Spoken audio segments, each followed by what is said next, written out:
I know social distancing is important, but it doesn't say you can't go outside. Make sure that you're going, taking walks at parks and spending time at the park with your loved ones that are residing with you. If you're doing nothing but going and having a picnic at the park for a few hours, but getting out of the house because those four walls will close in on you. Like I said earlier, take a break from all of this information. Process what you do have, process it with your family, process it with your loved ones, so that you can kind of get through that. What I want to do, Mr. Lavell, if I can, I can email you a whole entire list of some of the resources within the state of Michigan that not only your mother can have access to, but all of your listeners, if possible. Oh, absolutely. Please do. And I will post it on my website. So I want to No joke. make sure you know that I would definitely do that. All right, couple more questions. I don't want to hold you all too much longer, but I do have a couple more questions.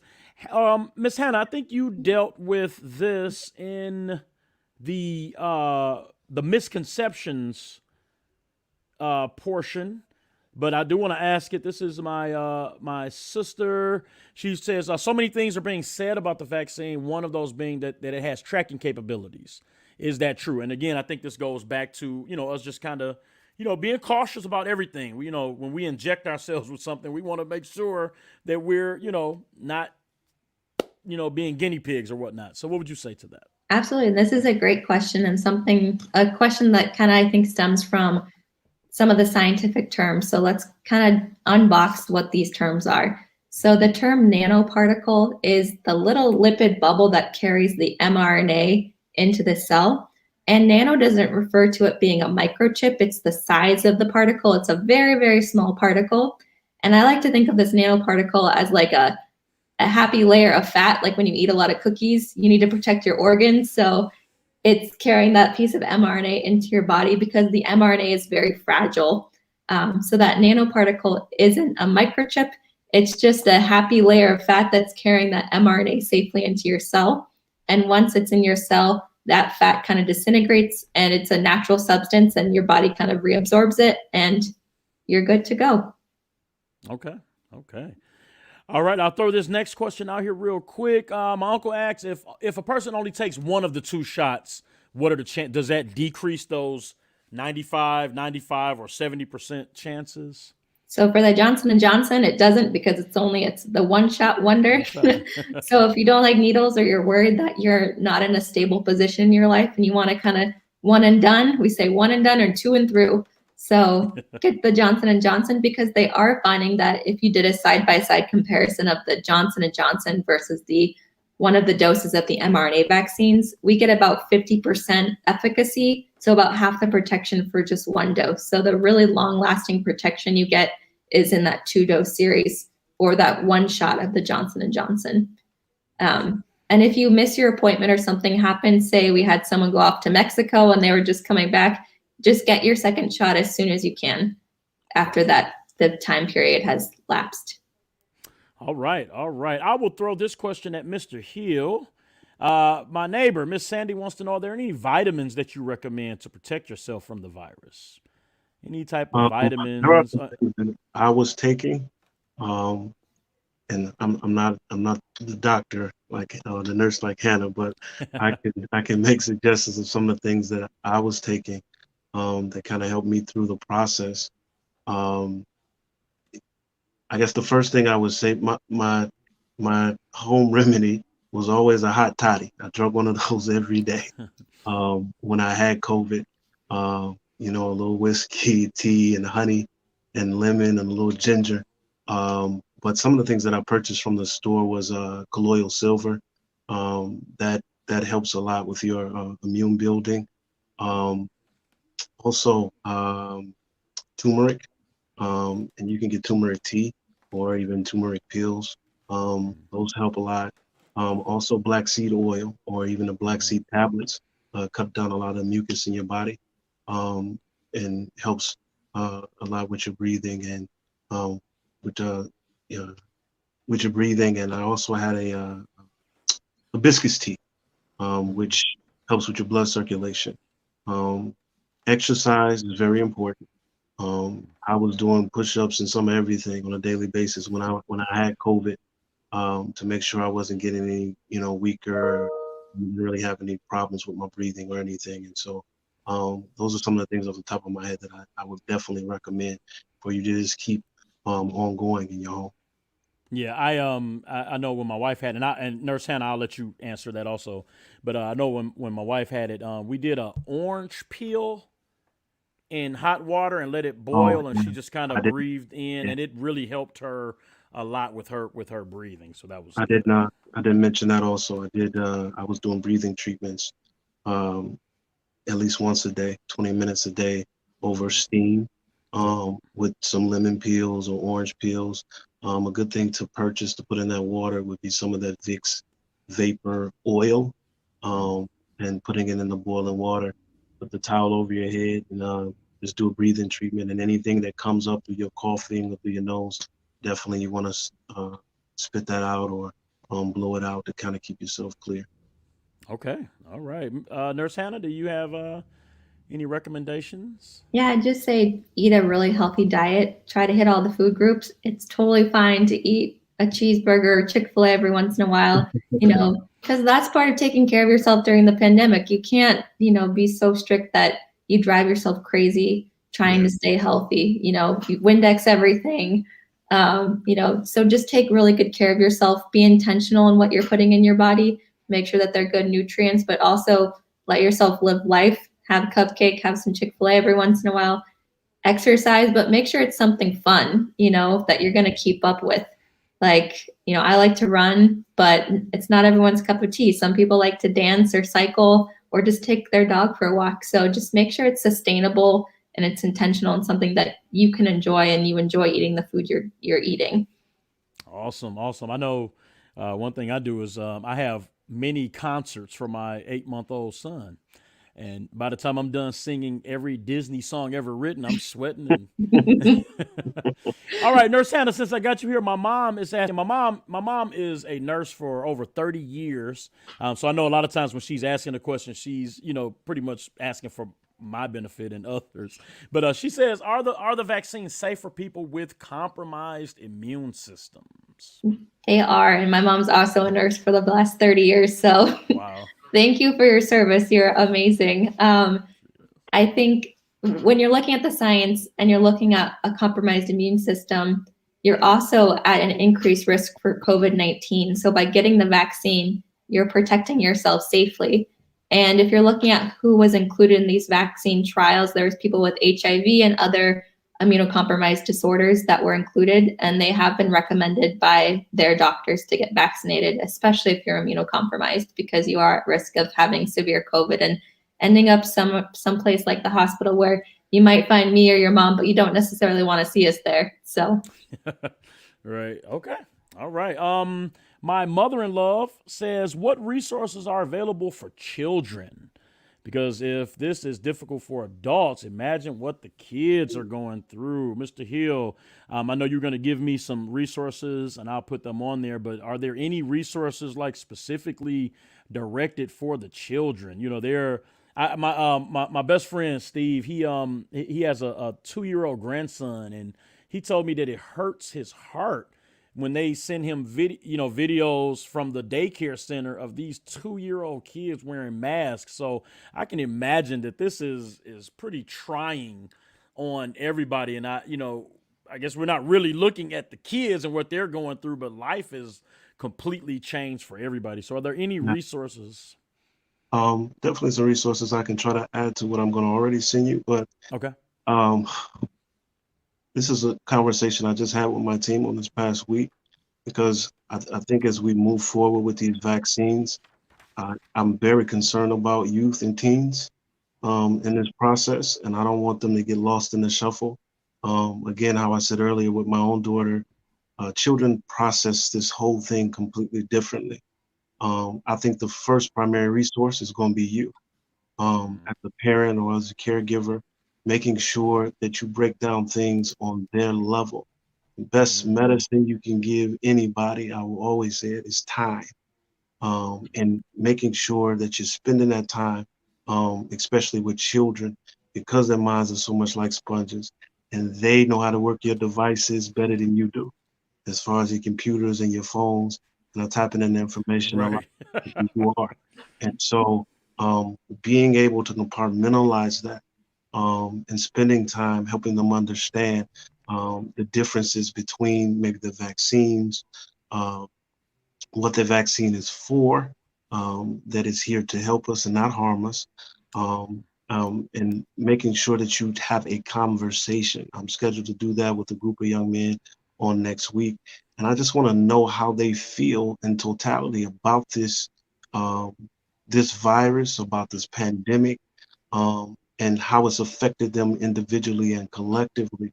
Um, because we have to do our own footwork on a behavioral health side to know how to attack this ourselves, and not just, while I am going to give you all resources that I can find for youth and for teens, uh, I feel like we definitely have to look at having these conversations with them and taking in consideration. One of the rules for me is that I can't tell people how to feel. And if your children feel a certain way, whether it's towards you or towards this pandemic and the things that are going on around them, their feelings are valid because that's how they feel.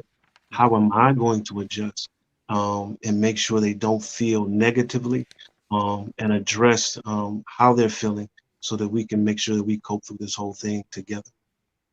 All right. All right. Okay, my uncle. Now, Nurse Hannah, I think you answered. I know. Well, I know you answered about the Moderna and Pfizer, but how long does the Johnson and Johnson one shot last? I know it's approximately 6 months for the Moderna and Pfizer. Is it the same for Johnson and Johnson? I believe it is. Yeah, it's a little bit newer, so they're still collecting data, but at least 6 months. Got you. Okay. Okay. And then my wife, I was waiting. I was waiting on my wife to ask a question. I actually had this written down. I'm glad she's asking it. Is the vaccine safe for pregnant women? And before my mother-in-law gets too excited, we are not expecting. She's not pregnant. She's asking this question. She's just asking. All right. Go ahead, nurse.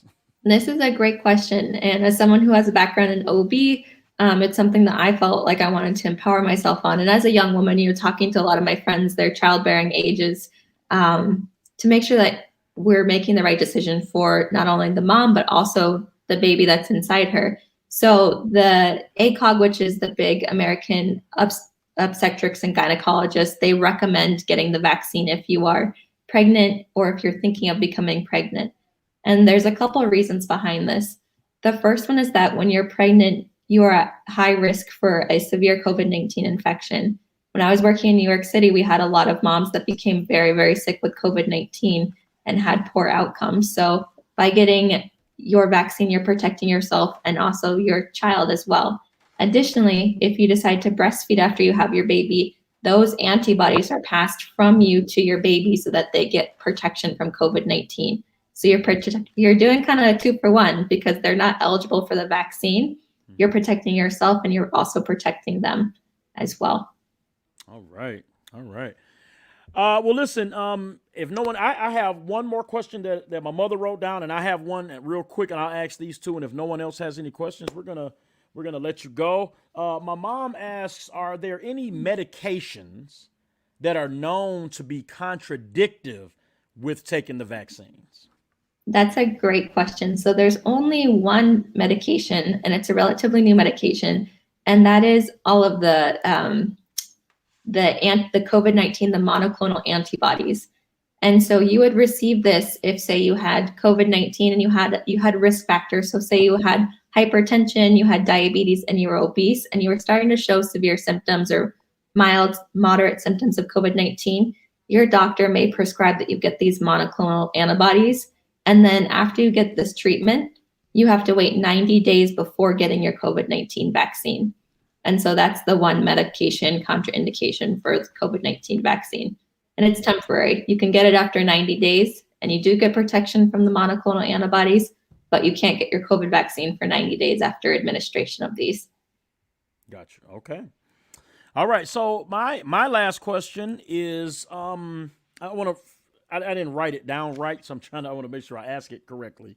So we have a son that's going to be turning 9 months old in a week. Can he still get COVID? So if my wife and I get the shot, but we're around people who didn't and they have COVID. Can we bring that home to our son? I guess I don't know if I'm asking that right, but can oh, okay, like Mr. Hill, I know you have a 7-year-old daughter and a 1-year-old. Now you're out in the field, and can you bring home anything to your children, or will we bring home anything to our children?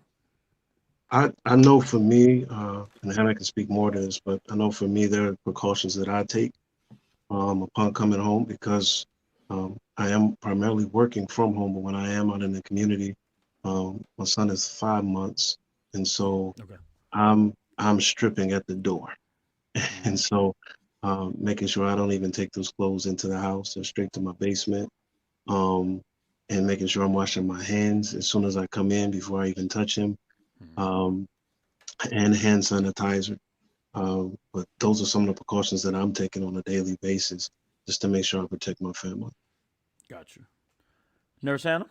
And if you're fully vaccinated, your chances of giving the virus to your son or daughter are a lot less than if you're just coming in unvaccinated. So it is a level of protection, though I totally echo what Felix is saying. And you can still, to decrease your anxiety and to continue to protect your child in the best way you can, make sure when you go home you change clothes because, there's a small chance that it can stick on surfaces, but also practicing good hand washing and then teaching him how to practice hand washing himself when he's old enough. 9 months old, you're not really doing soap and water and everything quite yet, but showing those good behaviors will teach good behaviors for the future, and he'll have less colds. He'll be a great example. So get vaccinated if that's something you're comfortable with. It is a level of protection, but also continue to practice other behavioral modifications to protect your family as well. Listen, I truly, truly appreciate everything that you all have said to us, and my wife and I will talk and take some considerations in. But we appreciate all of the information. Let me give this information out now. It was in the slide, but I want to make sure if you need to write this down, write it down. If you need to schedule an appointment to receive the vaccine, you can call 313-230-0505. You can also text your address to 313-217-3732, and you will get a text back with the 3 closest vaccination clinics near you. Okay, so again, to schedule an appointment, 313-230-0505, or you could text your address to 313-217-3732. You will get a text back with the 3 closest vaccination clinics in your area. If you have questions, you can email DHD, that stands for Detroit Health Department, DHD Outbreak at detroitmi.gov, or call 313-876-4000, and you can ask questions to a nurse directly. Now, Miss Hannah, is this the one that's 9 a.m. to 6 p.m.? It's 8 to 6, and then we have a general line that's 8 to 8. So gotcha. Okay. If you want to talk to myself or one of our colleagues, you can always give us a call Monday through Friday from 8 to 6. Gotcha. And we can talk as long as you need. Any question is welcome. All righty. Well, listen, Mr. Hill, I'm going to let you have some final remarks, and then we'll let Miss Hannah have a couple of final remarks, and we're gonna let you go. Well, first of all, let me say thank you for the opportunity to be here and kind of share with you all. I wish I myself had a little bit more notice. I would have been more prepared as far as you all's resources and things, but I'm sending that to you as we speak, Mr. Lavell. Okay. But just to your listeners, as I said earlier, let's make sure we're doing our due diligence with everything that we're getting. I know we're sitting in a lot of forums, we're talking to a lot of people, whether it be your neighbors or your family, but make sure that you're sifting through everything that you're getting, and also make sure you're taking care of yourselves and your families. Make sure that what's important stays important. That's family, family, family, family. And so it makes sure you implement that in every decision that you make when it comes to this pandemic, because there are so many layers to it. I've shared with some colleagues that I don't see the effects of this going away for a long while because of the layers. and the effect that it's having on people in their relationships and with themselves as far as their own mental health. And so we're going to have some work to do to try to help people kind of cope through this whole thing, even in the aftermath. I've lost a lot of loved ones. I know people close to me and know people that have died and going on. And when we finally get back to a place of normalcy, I really think that's when it'll probably hit home how many people we really have lost. And the effects of it might not hit us until then. And so we're going to have to do the best thing for us to do is to help each other, because that's the only way we're going to make it through this, helping each other, loving on our families and love each other. So that's pretty much sums it up for me. All right, Nurse Ewing, any Yeah. last remarks? Absolutely. Everything that Felix said is really, really important. At the end of the pandemic, we're going to be left with the repercussions of it. And I like to think of this pandemic because it is both a mental and a physical health crisis. So we need to be mindful of taking care of our mental health, getting good exercise, eating good food, and finding enough information that we feel comfortable to make the right decision from credible sources like things like .org, or always at the health department, we have great information. But just take the time, if you're considering it, to do your research, ask good questions like you all have tonight, and just think about, how do you feel about this vaccine? Because wherever you are on the spectrum of, I don't want to get vaccinated or sign me up, that is completely fine. We're here to help guide you and help answer any questions you have along the way. And we just want to see Detroit get back to being Detroit and to have these conversations in person in the future. So thank you guys for taking the time to listen to us. We really appreciate it. Awesome, awesome, awesome. Listen, thank you both so much. We truly, truly appreciate you. I'm going to let you all go, and I'll make sure that I put the information back up. It'll be on my website. Everything that Mr. Hill is sending me, I'll make sure that it is on my website, nealdownproductions.com. so that you all can be informed and I can be informed and my household can be informed. And we just want to make sure that that information gets out there. So Nurse Hannah, Mr. Hill, we truly, truly appreciate both of you. Thank you for having us. Thank you. All right, everybody. Listen, you can go to DetroitMI.gov/health/health. You can get more information there. You can see some of the slides that they presented in their presentation. So make sure you go to DetroitMI.gov/health to get information there. Also, you can schedule an appointment to get the vaccine if you need to at 313-230-0505. Or if you need to know, you don't know where to go to get the vaccine, just text your address to 313-217-3732. You'll receive a text back with 3 of the closest vaccination clinics to you. They're making it very, very easy and convenient for you to be able to get the vaccine if you so choose. You can also email DHD Outbreak at DetroitMI.gov. That's DHD Outbreak. Remember, DHD stands for Detroit Health Department. DHD Outbreak at DetroitMI.gov. Or you can call 313-876-4000. You can ask questions directly to a nurse from 8 in the morning to 6 in the evening, Monday through Friday. So I'll make sure all this information is on my website. And again, you can go to DetroitMI.gov/health. And you can get information there. Listen, I appreciate everybody for tuning in. Don't forget to tune in on next Thursday, which is the 20th. We're going to be having the writer and the director of the new play, No More Cycles 2. And you can go to No More Cycles, 2.eventbrite.com and get your tickets right there. It's going to be the 27th, which is a Thursday at 7 p.m., the 28th, which is a Friday at 7 p.m., and the 29th, which is Saturday, the last weekend of this month at 5 p.m. The live tickets are $25. The virtual tickets are $27.50. You can get all of that from No More Cycles, 2.eventbrite.com, or you can go to nealdownproductions.com and go to the quarantine tab or the sponsors tab, and the information is all there to make sure that you check this amazing play out. My wife and I are going to be watching it virtually, and we are excited. Amen. So hopefully, if we all, get vaccinated and the numbers start dropping, we can go back live. Kneel Down Productions is a production company. We do plays. My second play, Hostage. I finished writing. We were supposed to do it last year. Obviously, we had to move that back. And so we want to get to that point where we can all comfortably go out and hang out again. So make sure that you all do what you need to do. Look at the research and make an informed decision. That's why they were here today.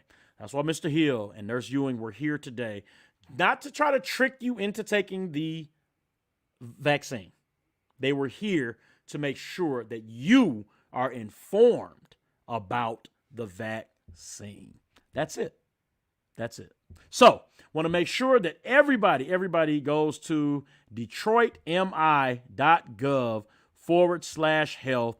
Get that last information, and we're going to let you go now. Again, I appreciate you all. Listen, forward this YouTube video out. If you're on Facebook, share this on somebody's page or in a group page to make sure that people get this information so that they can make an informed decision about whether or not they want to get the vaccine. If you're on YouTube, send the YouTube link out. Listen, Mr. Hill and Nurse Ewing are representatives for Detroit, but this goes for the entire country.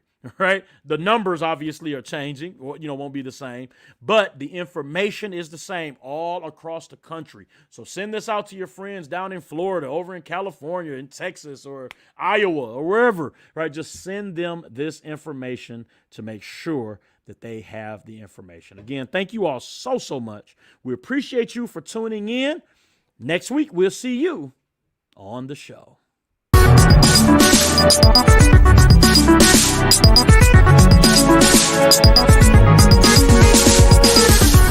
be right back.